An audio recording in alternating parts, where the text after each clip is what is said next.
joke and still get the fucking punchline right. I'll have to learn from you. Yeah. All right. Anyway, major esports news broke this week as Riot has announced the new format for League of Legends in the future. Will be starting in the 2018 season. They are officially moving to the franchise model, which is something that we've seen that Overwatch is going to. We know the LCK for League of Legends is doing this, but this is the North American LCS is making the move, and they are emulating the NFL. Like what they are doing, like it screams NFL to me. The buy-in price is going to be at $10 million. Oh, that's so big. I don't know if endemic sports teams can handle that. Well, unlike Overwatch, League of Legends has proven its staying power, and no, teams are not really up in arms about the $10 million price point. I mean, it makes, $10 million for League of Legends, which has proven itself as the largest esport, whereas Overwatch is coming in as the new dog on the yard. Like, come on, dude. Like, the ask of $10 million per team makes sense for League of Legends. They've established their real estate. All that Overwatch brings to the table is, yes, it does have a sizable playing audience at the moment, but all it's got is the Blizzard name. But even then, like Overwatch has 30 million, League's got 100 million. So. Exactly. So, and what was the buy-in price for Overwatch teams? It was something like 20? Between 10 and 20. We don't know exactly rumored, where. Yeah. It hasn't been confirmed, so it could be the exact same thing. Quite a fucking difference, isn't it? Well, it could be. It could be. When the largest esport values their teams at $10 million, that's going to push the price down for Overwatch. I don't give a shit what the what the circumstance is. I think that brings Overwatch asking price between 5 and 10 high side.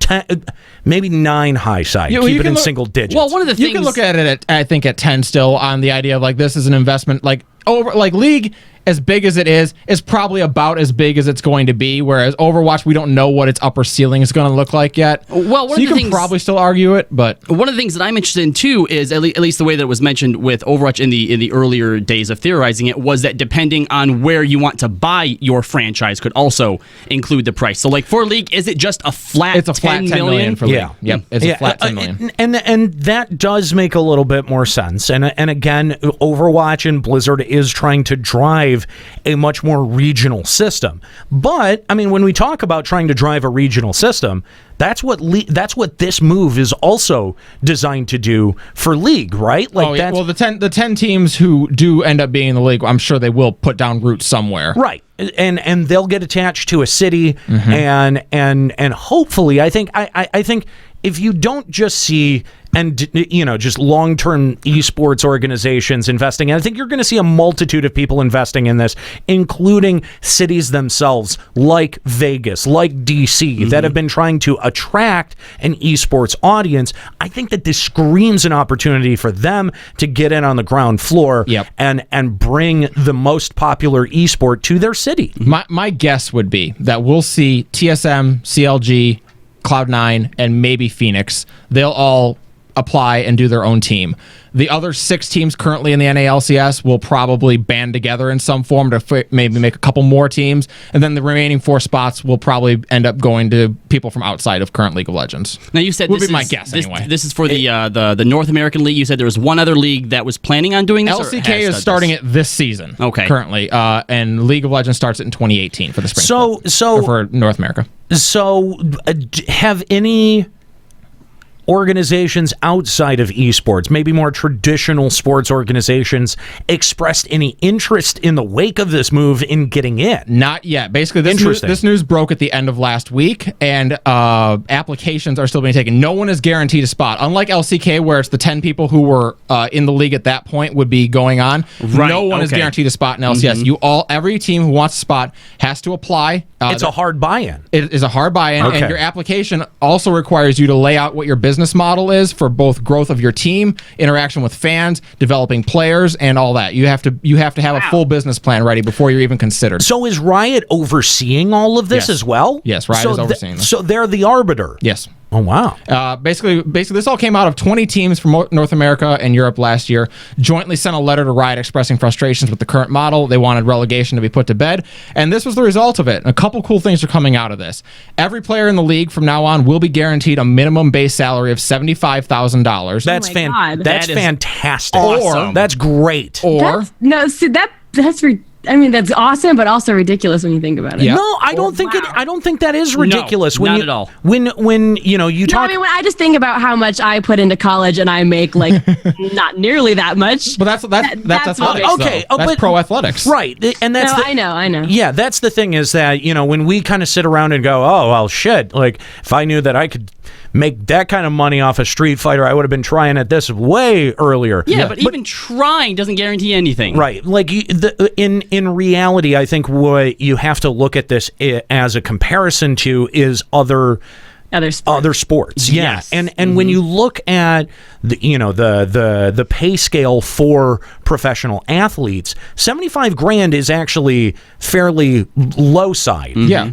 Well, and this is what's important. I say 75,000 is the minimum base because it's 75,000 or 35% of the league's revenue per person, whichever is higher. So, for instance, if the league makes 20 million with 50 active players, your base salary is $140,000. Wow. Yeah.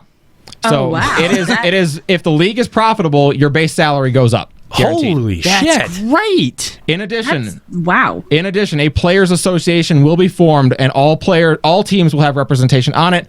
Players on each team vote who they want representing their interests in league matters, and players will also have a legal and financial advice provided for them to help them on their career path through this.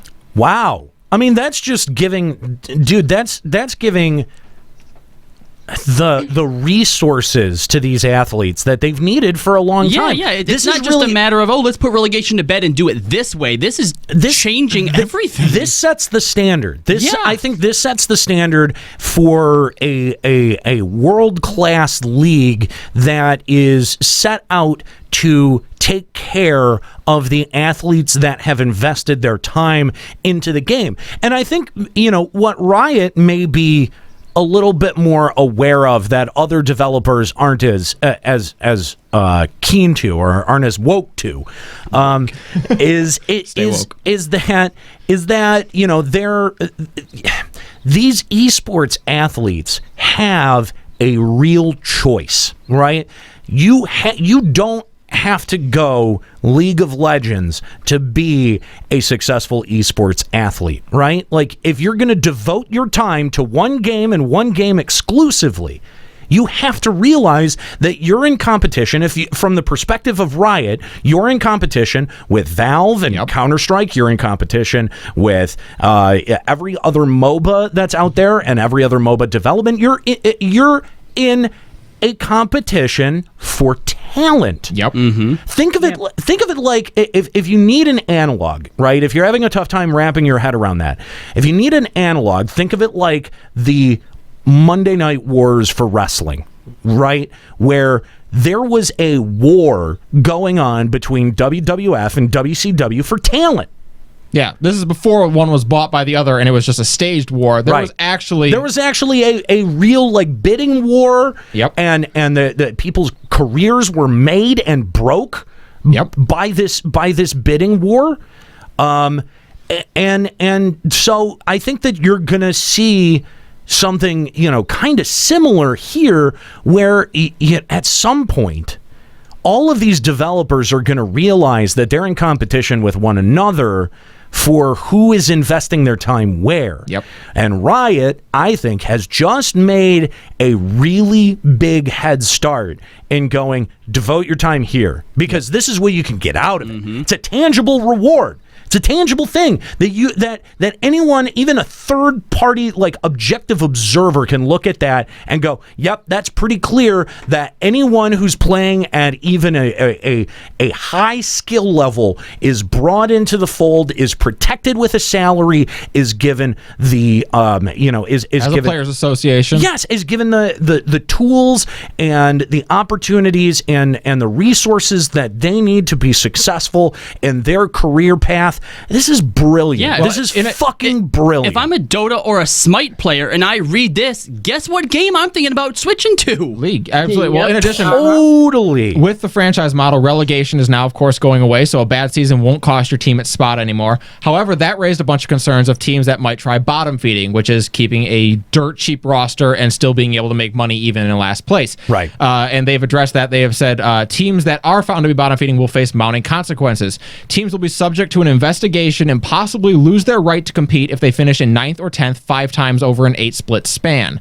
So if you are consistently performing at the bottom, that's not saying you will, but if you are consistently performing badly, you are at least subject to an investigation so that Riot can make sure that you are acting. You just really have shitty players and you're not doing exactly that you're acting in competitive interest. You're not just purposefully keeping a cheap roster. Yeah, because who wants to watch that? Exactly. Who wants, and that's the thing, is that Riot has now got to balance the interests of its players, the interests of the people who are making the investments to make these teams, and at the end of the day, they've also got to have the audience's interest at heart too, and make a game that's, by the way, balanced and fun for anyone to download and play today if you want to. That's a lot of responsibility on one developer, and I can understand a lot of these other developers that don't want to end up investing themselves that much into areas of the business that they don't know. But what Riot, I think, really does have in their pocket, and to me, this decision speaks volumes that they know that they have this, is that they have they've got this competitive scene and this wealth of talent surrounding their game that they want to keep there, and to be able to do that, you've got to give a reason. It's just like I was saying for the show, I got to give you guys a reason to keep showing up, and so I got to pay you. Yeah. And even though it's not a lot, and I apologize for that, we make do with what we have, and again, I think that Riot has really got a lot of resources at its disposal. They have been doing very, very well on the competitive scene. They've got all of this goodwill.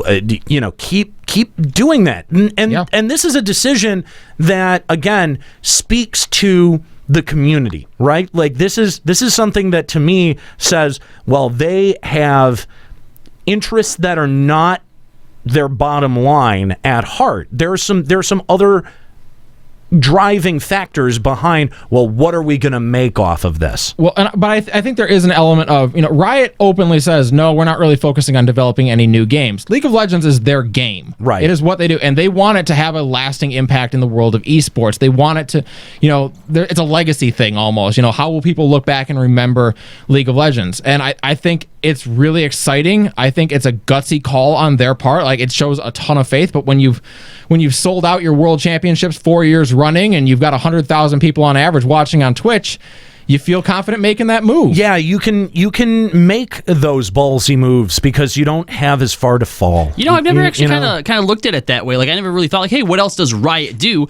They basically, in the world of esports, it's like they invented football, and now they just have to make sure that it goes smoothly. Now all of their development focus goes onto League of Legends. Yeah, be it on a balance side or a new content side, whatever. That's smart. I think, and especially the position that they're in, I think that's smart for them. Because if you started dividing yourself between trying to develop, let's say what if Riot started trying to make an MMO, like, you know what I mean, like it would divide their attention too much, right, to be able to execute things like like administering or being the arbiter for a league. That would be impossible. Yeah, I'd like to address some from the chat really quick. PC Dongles, in regards to us mentioning that people who play other MOBAs might want to move to League of Legends, says it doesn't work that way. Several Halo pros attempted to move to Call of Duty for a while because of the low revenue and spectators during the Halo 4 season, but they fell flat. This is an entirely different situation, okay? This isn't just, our season is kind of in the off thing right now, so I'm going to go somewhere else to try and, keep up my revenue. League of Legends is flat out saying if you join a team, win or lose, you're getting at least $75,000 a year. Right. I mean, he's not terribly wrong. Like, it is rare for people to jump from game to game, except when a new game comes out. But it's not impossible. It's not impossible. And if the cookie is there, that's the thing. This is probably the biggest incentive that has ever been given for a situation like that to happen. And PC Dongles is, an important distinction that I want to make here. That's someone who, was trying to do a different game in their downtime or in their off time or in their off season while still remaining connected to the original game that they play. What we're talking about is more like a 75 grand a year, right?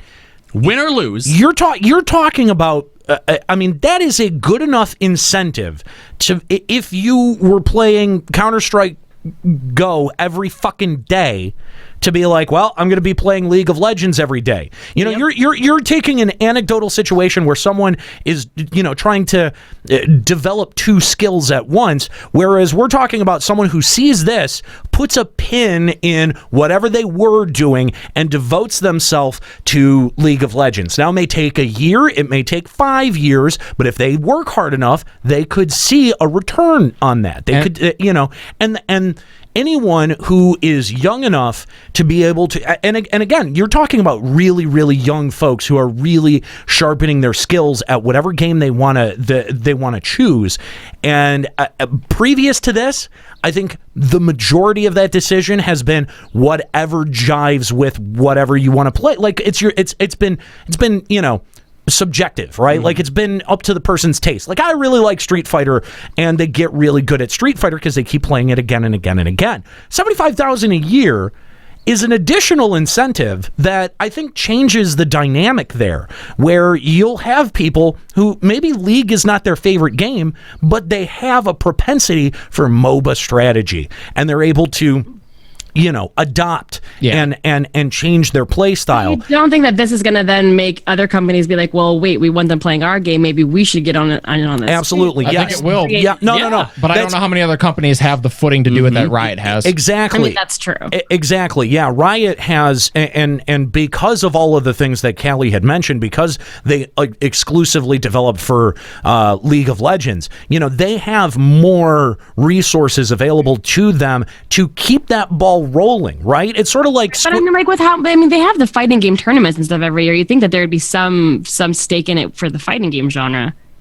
Yeah, somewhere. Well, I mean, you look at someone like Riot, though. They've got a $50 million deal with Major League Baseball helping them distribute and stuff like that. Like, they have so much of a strong footing. And you're right, the fighting game scene absolutely does too, but even the fighting game scene is much more grassroots than other areas of esports. The fighting game scene is also way more fragmented. Yeah. Way more fragmented. You've got way more titles that have done well within the fighting game genre that are competitive, that people can choose from. And again, it comes down to a lot of times personal taste, right? Like if you decide, if your skill set is in Mortal Kombat, the prize pots, if you can find a competitive Mortal Kombat tournament, the prize pots are going to be, they're going to be what they're going to be. Like, yeah.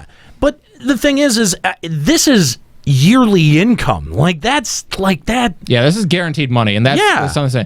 In addition, if you are looking to make that jump, there is going to be a path into the pro scene. The North American Challenger Series will be reworked into a minor league system called the Academy Series. Each LCS team will be able to field a team used to recruit and develop new players to bring into the league. So it's basically so they do have a development system. There is a development system. Basically, right now the Challenger Series would basically be whoever wins that gets to try to play into the main scene through the relegation tournament. That is now being stripped out. It's being called the Academy Series, and each team that is in there will be the minor league system of one of the pro scene teams. Interesting. Yep. Mm-hmm. Yeah. That's cool that they're going to have some kind of feeder system.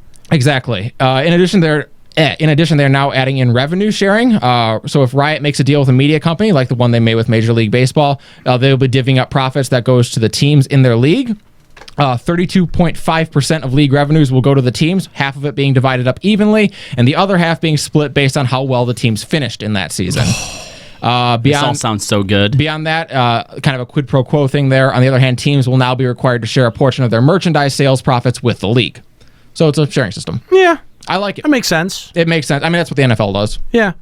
I think Riot stands to gain a whole lot from this. Absolutely. You know what I mean? Because merchandise sales are about to go through the roof. Oh, because yeah. when there's 10 teams in your league and they're not changing every year, I feel much more comfortable buying a jersey if I know that the team's not going to be gone next season because they got booted out in relegation. That's a great point. Right, and once this whole system works too, that now provides a framework or a ground plan for any other esport out there that wants to try and adopt a similar model. I mean, a lot of this sounds like the direction that Blizzard was starting to go, and obviously it's going to be a little bit harder for individual-based games such as like the fighting game community. But I don't see how the esports as a whole doesn't benefit from this working out. Oh, totally, yeah. Because as we were going to say earlier, Nika, I think that this pushes other leagues in this same direction. Like, if you're League of Legends, you're really setting the tone there. You're setting the tone for any other leagues that are financially successful and financially viable to need to do the same thing, if for no other reason than to keep talent involved. Because you're saying adapt or survive. Yes, exactly. That's exactly it. And you know what? We've been saying this for a long time on Checkpoint and on Final Encountercast, that the protections for players need to be built into the system. They have to be there, because if you have a system that constantly exploits its talent, you see a drain of talent. You see, you see people who will go and find the systems that are more fair. Yep. If that means dropping the game that they really like, they'll do it if they think that that's their means to survive. And another thing to point out, because some people are concerned that 10 million will be too high of a price point. With relegation gone, long-term sponsorships are going to become way more viable. A company like Red Bull, I can look at a 5-year investment in a team that's going to be in this league because I know they're not going to get booted out in 5 years. It's a good point. Like right now, like if you're like one of those teams like Envious or someone like that in league, or you're a bottom feeder. Yeah, getting a sponsorship is real hard because you could be gone at the end of any season. Yeah. It's very true. I mean, you've got to consider that every logo that appears on each one of those jerseys, they have fought tooth and nail to get that logo on there and to be able to get that sponsorship money. It's a tough game, man. It is. Finding sponsors is a tough game because Don't we know it? you've really got to make a compelling pitch for why you think your shit is worth investing in. Mm-hmm. And at this point, you'll be able to say, I'm in the LCS league. Like, what do you want? I mean, this does make it very clear. Like, this clarifies a lot of the things that were very murky about being an esports pro prior to this. Yep. If you're coming up as an esports pro at this point, this is your goal. This is I think who is offering something better at this point? Absolutely, no one. Absolutely. If you're a StarCraft pro, you can make more money winning tournaments if you're the best. But that's it. Outside of that, no, this is your goal. And the idea of $75,000 to $140,000, an additional bonus for winning, yeah. That's big money. Yeah, and obviously as this gets more and more successful, like you said, if the league brings in more money, the players are making more money. So on a longer scale, you're making more and more as well. And that's on top of if you're good enough, like Faker level or whatever, where they're giving you an actual contract yourself. Well, exactly, because a lot of players you're not going to be able to sign people at the baseline. You might be able to get your newbies, but if you have Faker on your team, you think he's signing for the baseline? $75,000 a year. He's signing for $250,000 minimum. Right.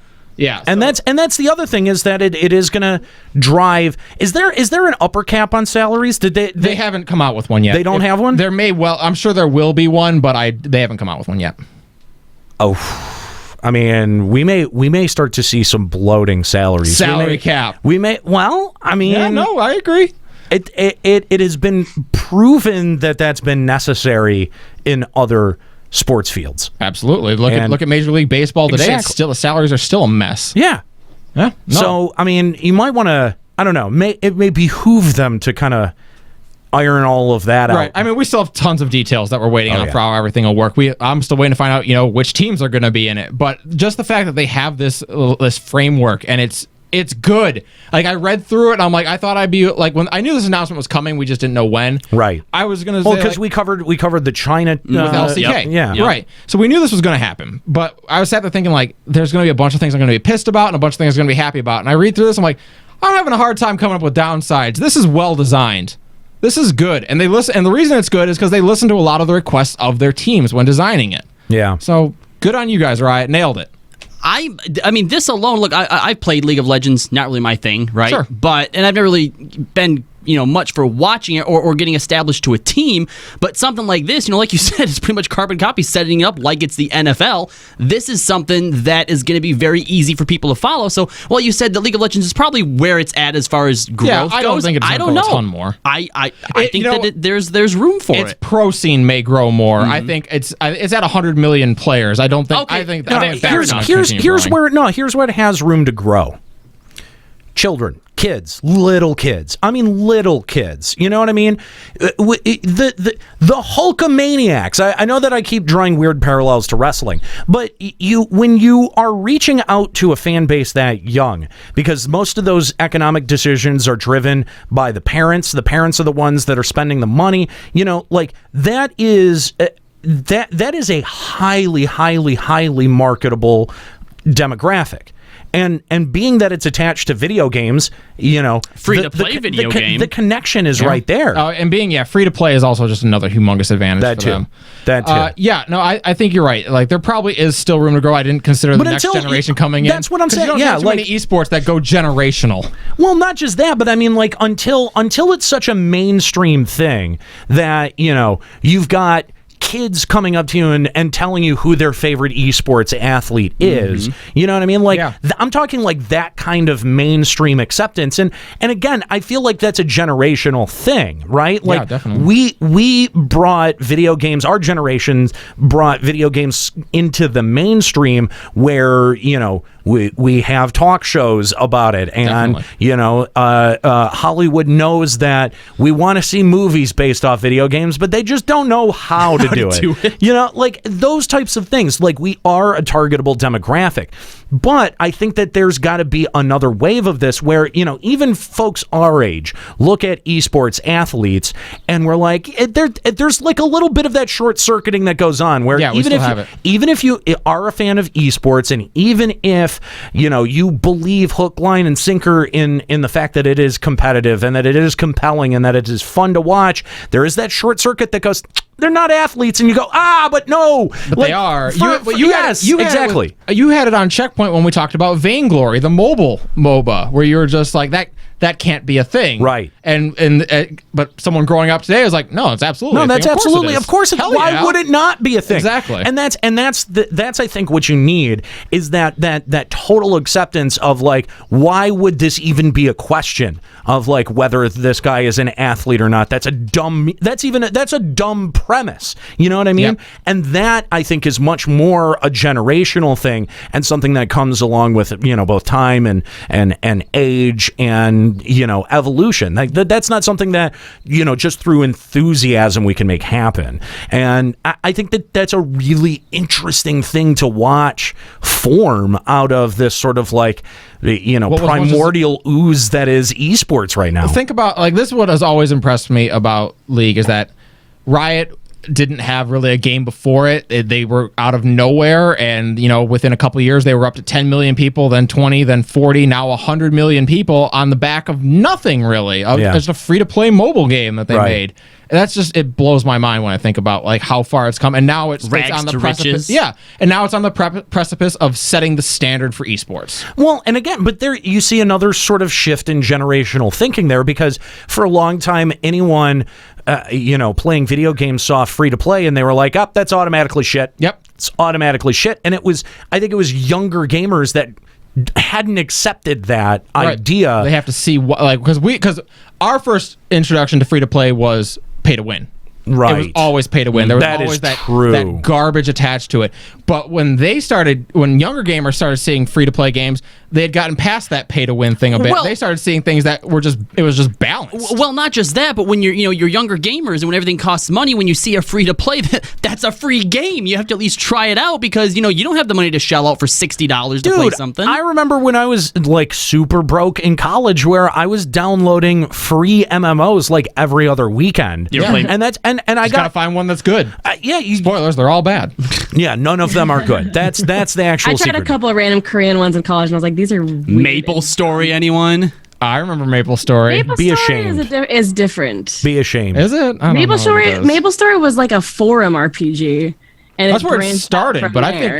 it started on That's the different than forums. like It was the weird. random free Korean MMOs you could download. Yeah, Maple Story started like the same way that like Gaia Maple Story Online still- was. Started like that kind of era. Maple Story and Gaia both still exist, don't they? I want to think say that they they do, do. yeah. I want to think say they that both they do do. still Yeah. And yeah, like I downloaded. I don't even remember any of those games, but like I'm sure it was something named like Jade Empire or That's know. an actual game. An actual game. Is it? Yeah, It's a Bioware game for that's Xbox. Oh, is it? Oh, okay. Yeah. Yours was. I'm just trying to. Gray Empire. Great player.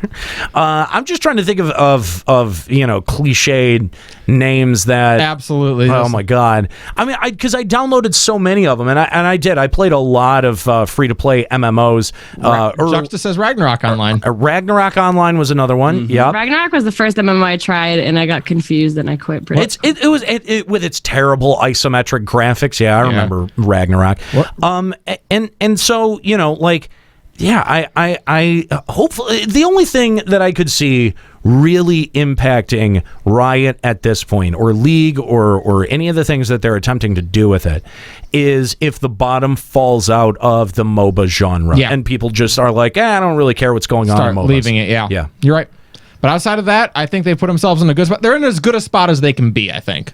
Yeah. Like, if that happens, then Totally. it's just kind of down to like, well, them's the breaks. Right. It's not like, well, you guys set yourself up for this. You know what I mean? Yeah. No, I definitely agree.